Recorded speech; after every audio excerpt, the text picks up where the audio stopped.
Bueno, buenas tardes estudiantes, soy el profesor Jason Jair Lozano. El día de hoy voy a grabar esta conferencia para dar los referentes conceptuales y metodológicos del desarrollo de la actividad evaluativa número 5. Esta actividad tiene como eje central trabajar a Hume y las emociones y el juicio moral. En ese orden de ideas, esta actividad se encuentra escrita dentro del curso de ética profesional que es orientado por la Regional Uniminuto UGA del parte de la Unidad Académica del Centro de Educación para el Desarrollo, OCED. En esa idea, eh, el orden del día, perdón, el orden del día tiene las siguientes, o la orden de la sesión tiene los siguientes puntos. Primero, hablar aspectos generales de la filosofía de David Hume, la moral según Hume, el ejemplo práctico de la moral según este autor, la importancia de las emociones en los juicios de valor y en la explicación de la actividad 5. Especialmente voy a explicar el tema de cómo resolver ese cuestionario y cuáles son los recursos que principalmente deben tener en cuenta para el mismo. Entonces, estos 5 puntos van a ser el orden de la sesión, el cual vamos a desarrollar. Bueno, tenemos que hacer un acercamiento para que ustedes al momento de abordar la lectura, por así decirlo, del eje temático, ustedes tengan, por así decirlo, un referente un poco más situado. En este caso, pues hablamos de este filósofo David Hume, Gran Bretaña, nació en Edimburgo en 1711 y falleció en 1776, es decir, que vivió en el siglo XVIII. Es uno de los filósofos escoceses más destacados desde la corriente empirista, economista e historiador. Ese corriente empirista quiere decir de que se basaba principalmente en que el sujeto conocía a partir de la interacción de él mismo con los sentidos o con el ambiente natural o el espacio físico, ¿ya? Entonces que el hombre conocía a través de los sentidos. Su libro más destacado, y esta que es una de las preguntas del quiz, se llama, y en la cual vamos a abordar aquí nosotros, es el Tratado de la Naturaleza Humana y la disertación de las cosas, que lo escribió en 1739. Bueno, este filósofo parte de un principio acerca, pues como lo mencioné, de esa corriente empirista, de decir en cómo conocen las personas, ¿ya? Ese hizo esa pregunta desde la epistemología o desde el punto de vista también del ser, ¿no? ¿Cómo es que un individuo conoce? Él dice que el individuo conoce mediante las percepciones, porque las percepciones generan un conocimiento fuerte de viveza, mientras que la idea con menor intensidad. ¿Qué quiere decir esto? Y para hacer un ejemplo práctico, ¿ya? La mayoría de personas que de pronto están observando la conferencia o por así decirlo que nos encontramos en esta región del mundo, conocemos lo que es un mango, ¿cierto? Es algo común. Él dice que las personas conocen a partir de la percepción y la percepción la ofrece principalmente el tema de los sentidos.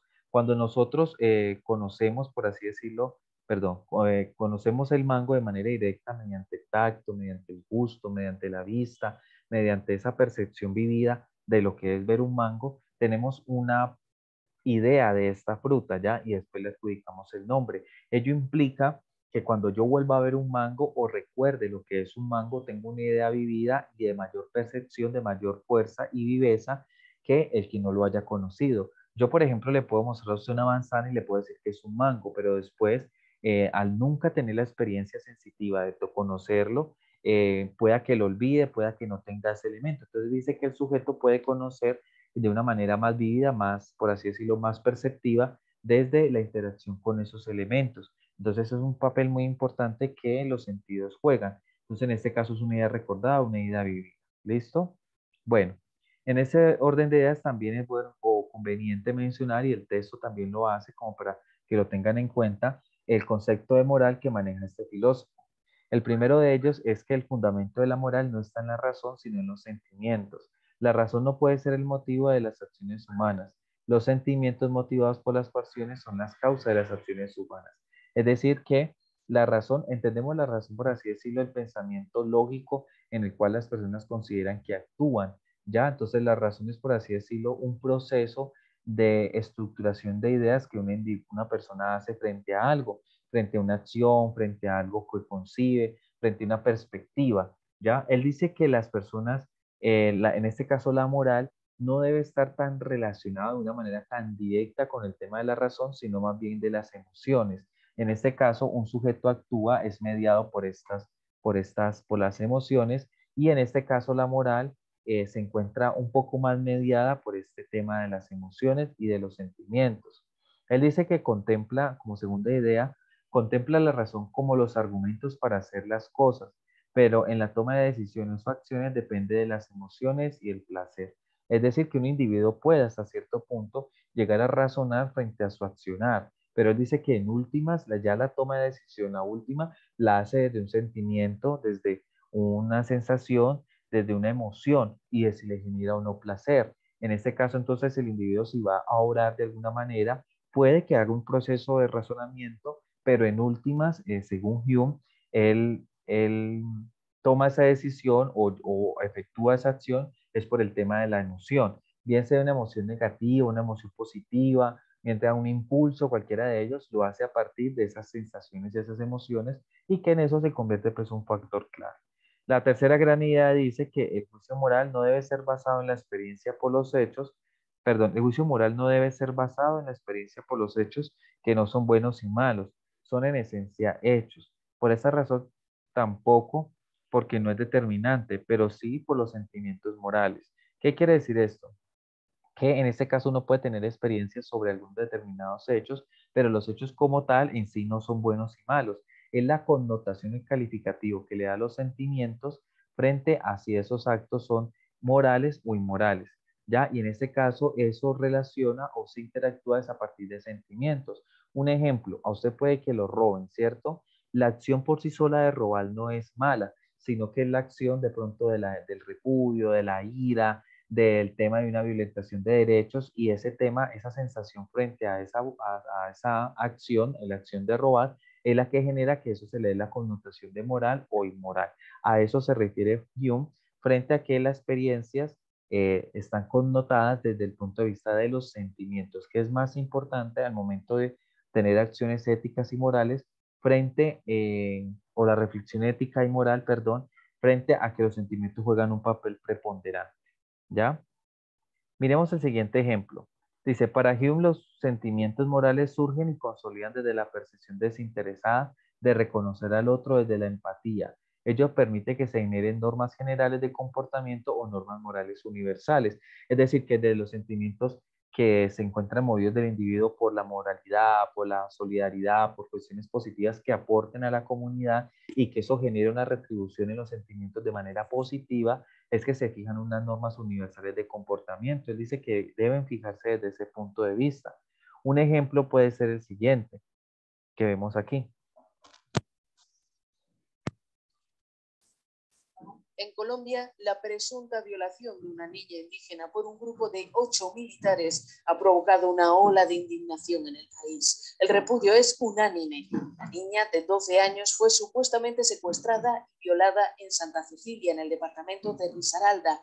Según la Organización Nacional Indígena, que ha hecho público el caso, la pequeña fue retenida toda la noche.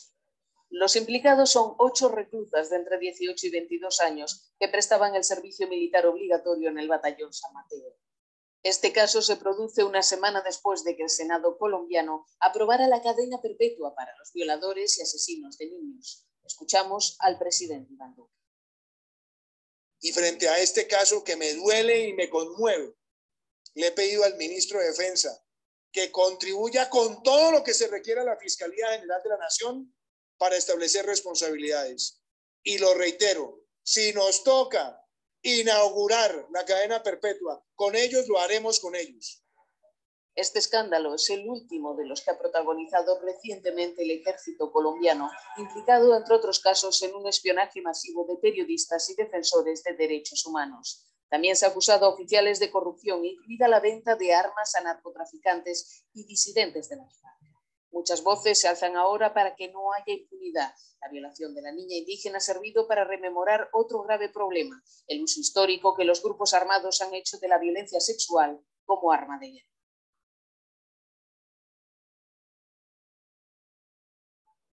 Bueno, estudiantes, en este caso entonces observamos una realidad problemática de la niñez, por así decirlo, de unos agentes que deben asegurar o deben generar la protección de determinados ciudadanos, por así decirlo, perpetúan este delito, pero de alguna manera cuando la noticia se hace pública genera un repudio, ¿ya? Si lo analizamos desde el punto de vista de Hume, la pregunta que nos puede dar es ¿por qué nos genera ese sentimiento? ¿Por qué nos da repudio si no conocemos la chica? No conocemos la historia, no conocemos, por así decirlo, qué pasó en ese contexto y expresamos, por así decirlo, un sentimiento de repudio, de rechazo frente a esta acción, principalmente por el tema de la protección a la niña.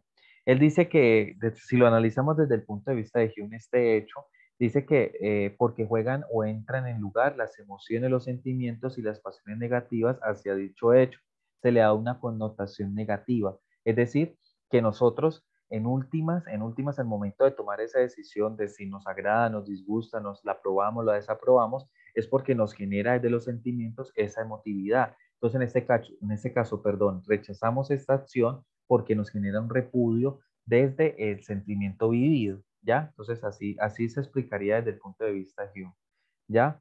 Eh, Desde la actualidad, en este caso, ¿cómo se conciben las emociones? Ya lo vimos desde Hume, desde el siglo XVIII, pero en este caso también vamos a tener un video que aplica un poco y se relaciona a los contextos laborales, sociales y familiares, culturales en general, frente a cómo podemos nosotros gestionar las emociones si tenemos en cuenta que las emociones, según este autor, nos generan, por así decirlo, eh, una orientación frente a la acción, ¿ya? Entonces, en este caso, miremos este importante video que da unas pautas referentes a cómo podemos eh, educar nuestras emociones frente a diferentes contextos, principalmente el laboral. Si te sintieras enojado, poder calmarte. Si te sintieras nervioso, poder relajarte. O si te sintieras deprimido, poder alegrarte. Esto es posible. En este video te enseñaré cómo puedes desarrollar tu inteligencia emocional, lo que evitará que tus emociones negativas te sigan dañando. Y en lugar de eso, aprendas a usarlas como herramientas para guiar tu vida.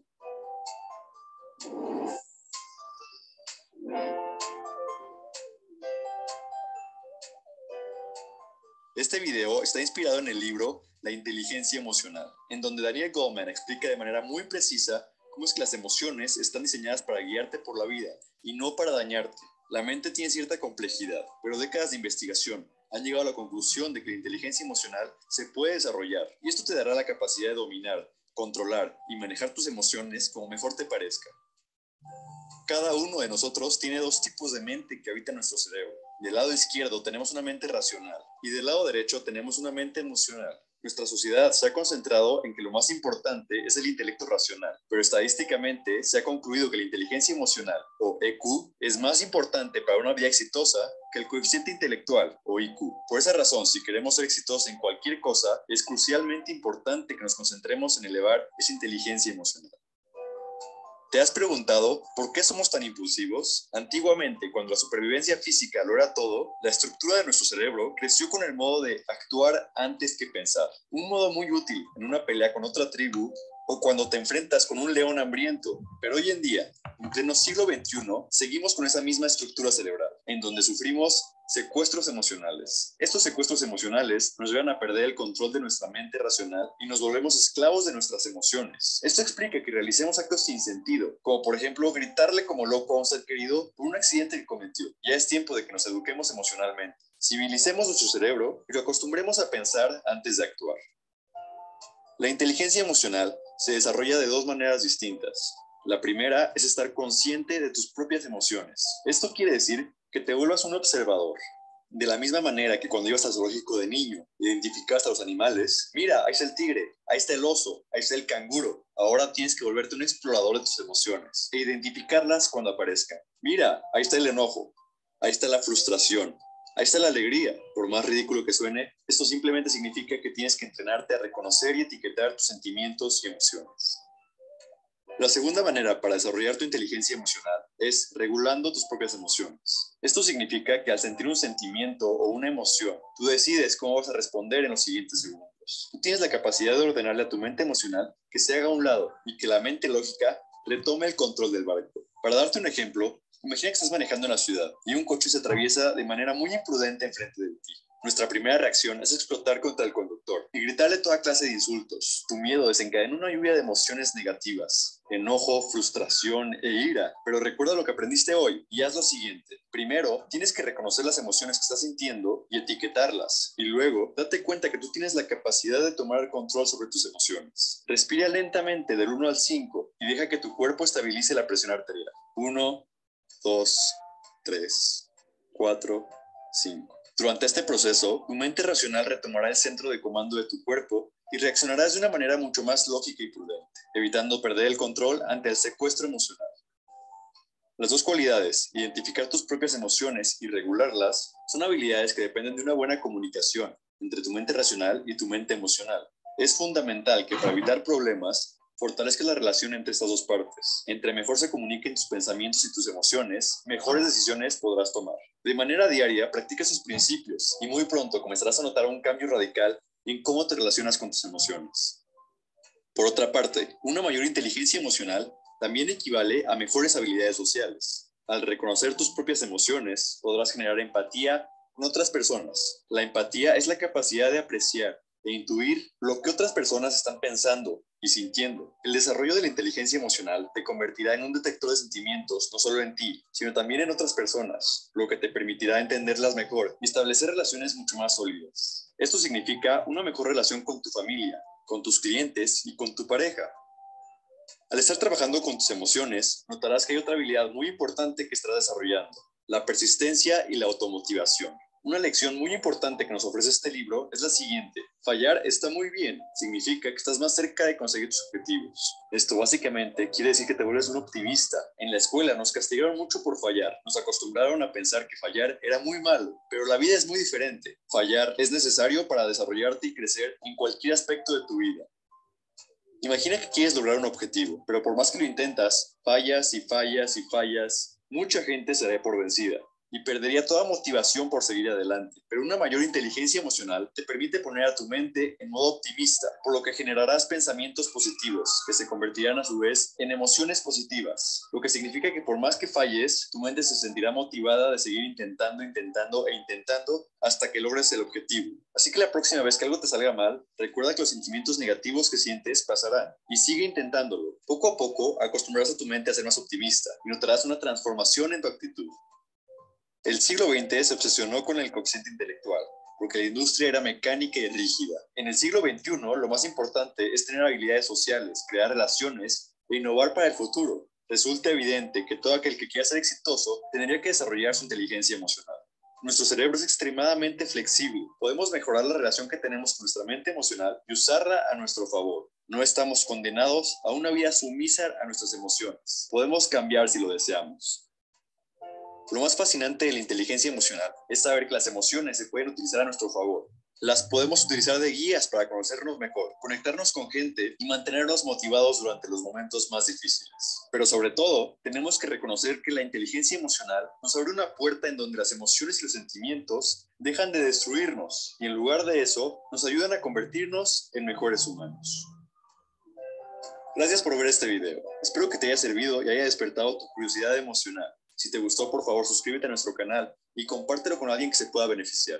Recuerda que cada semana tenemos un nuevo episodio, así que espero que nos puedas seguir acompañando en este viaje de desarrollo personal. Nos vemos pronto.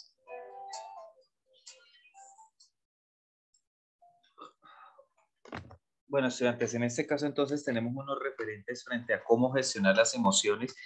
Ya sabemos de que no podemos controlarlas en todas sus dimensiones o podemos hacer cambios que, por así decirlo, de que nuestra personalidad son innatas o difíciles de, pues de alguna manera la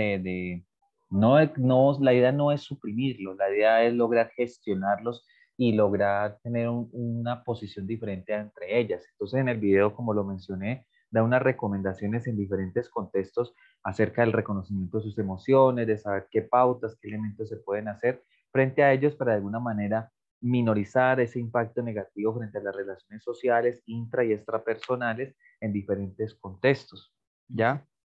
Bueno, en este caso voy a explicar entonces lo de la actividad 5, la actividad 5 que es de orden evaluativa, esta actividad 5, pero antes de ello quisiera pues hacer una recomendación y es que, bueno, aquí tenemos entonces la unidad 4 con la respectiva actividad 5 y antes de eso recordarles que aquí en el foro de novedades se encuentran la explicación de las actividades aquí en esta sala, entonces simplemente le dan clic y aquí pueden encontrarlas. Entonces, semana a semana para que lo tengan en cuenta. Veo que muchos estudiantes las observan. En este caso, hemos quedado en la actividad 4. Cuando se termine de grabar esta, pues subiré la 5. Y también en el foro de novedades, resulta que por indicaciones de la Coordinación de Desarrollo, perdón, de Proyección Social de la regional, en este caso es necesario hacer una caracterización de los estudiantes. Entonces, aquí está el enlace. Por favor, le dan entrar. Y aquí está el enlace, que es una encuesta que les demorará 2 minuticos, 2, 3 minuticos realizarla. Aquí está el enlace. Ustedes la realizan y no es necesario apuntar nada. Pero en este caso sí requiero que el grupo en su totalidad la realice. Listo, tenemos un video introductorio que vamos a ver a continuación.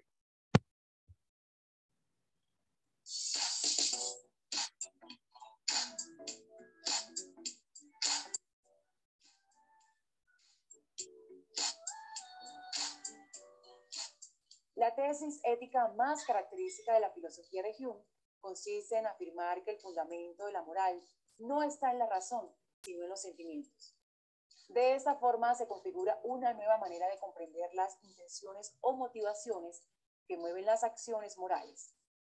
Pero ¿de qué forma inciden los sentimientos en la moral y la ética según Hume? Esta unidad tiene como propósitos reconocer los conceptos sobre los sentimientos morales, la simpatía y la moral, y proponer alternativas de solución a nivel ético en organizaciones empresariales.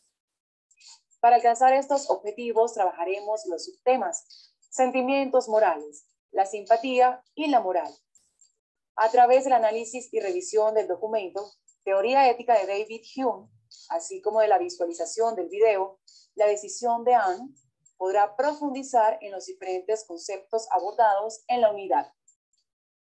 Mediante la revisión del material bibliográfico y las diferentes actividades prácticas, podrá analizar y señalar de forma comparativa y diferenciada los conceptos claves de la teoría de David Hume. Es de vital importancia la participación en las actividades propuestas, ya que las diferentes posiciones de mundo y la diversidad de experiencias enriquecerán la construcción del conocimiento y la reflexión sobre el tema.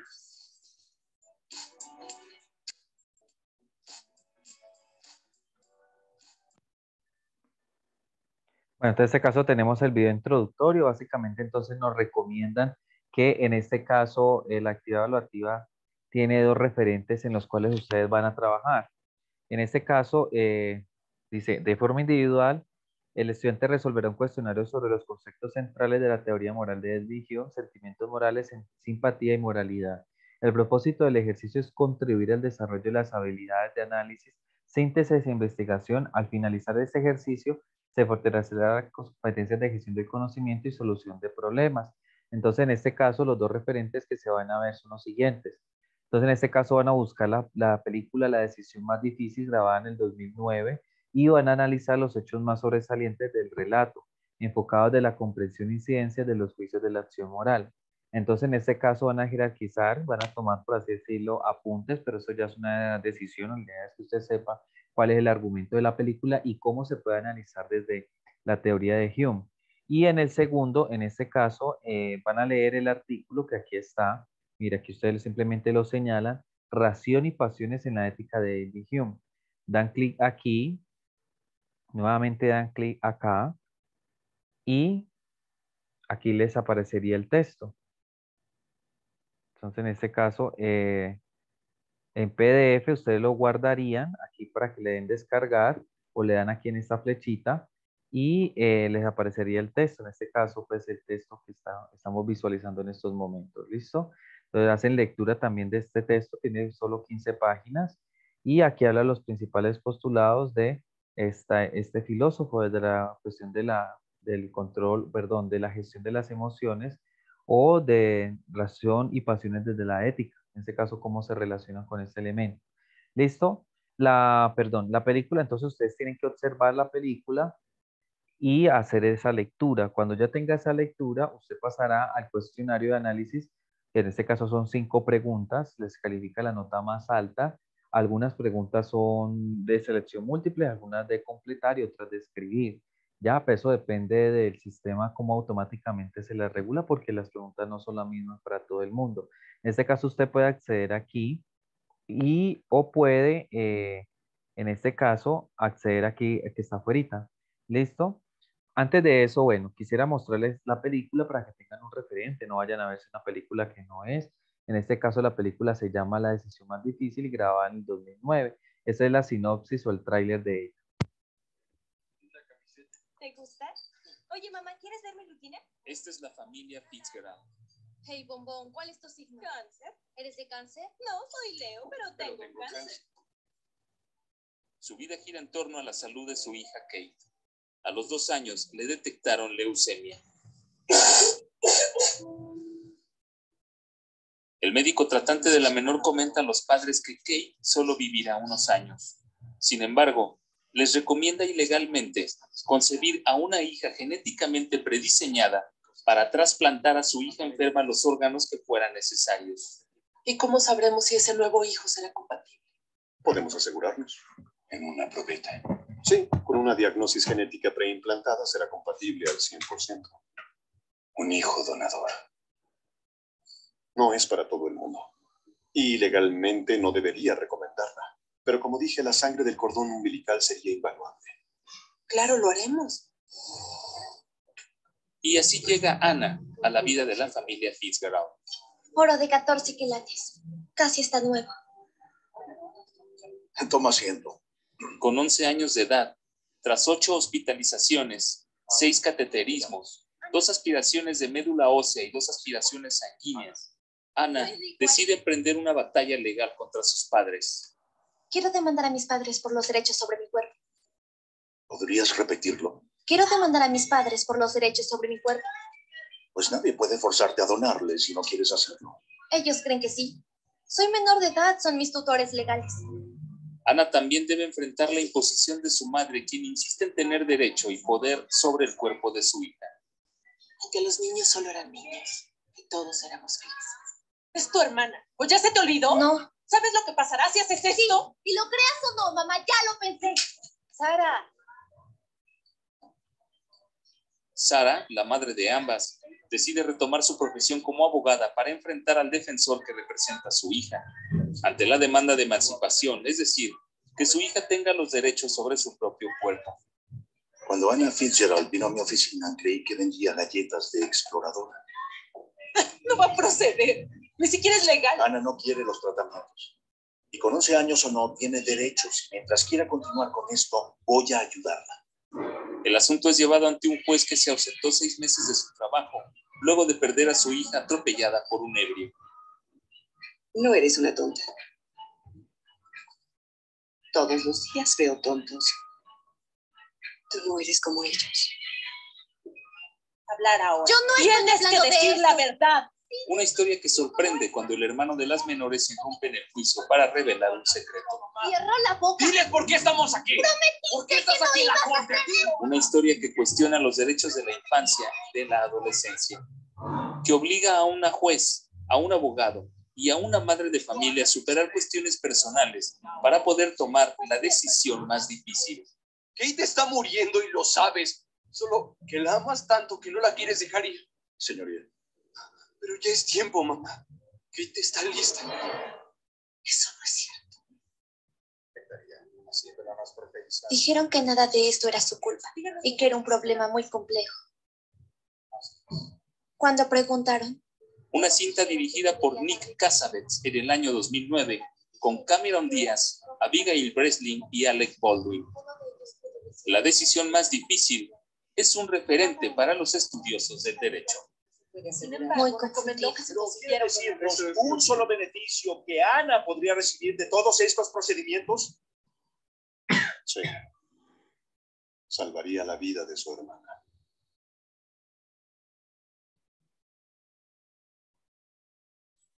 Bueno, en ese caso entonces lo que vemos en la película es una dicotomía frente a una decisión, frente a disponer de la corporalidad de una de las hijas para salvar la otra. En ese caso entonces se debe actuar bajo las emociones, sobre el sentimiento de la paternidad, sobre el tema de la familia debe priorizar el tema de los derechos, entonces el tema de los derechos iría el tema de la razón, entonces el tema de cómo se puede abordar, cómo sería lo más adecuado abordar esta compleja decisión frente a la vida de una persona, pero que no solo es solo la vida de una persona, sino que, para así lo pone en riesgo la vida de otra, ¿no? Entonces, ¿cómo abordar esta problemática, esta situación? Esto es un debate más que todo sobre bioética, sobre el tema de clonación y sobre el tema, pues, de las decisiones que se toman desde el punto de vista de la familia. Entonces, esta es la película para que la tengan muy en cuenta. Esos son los actores, la cual deben visualizarla antes de realizar el cuestionario.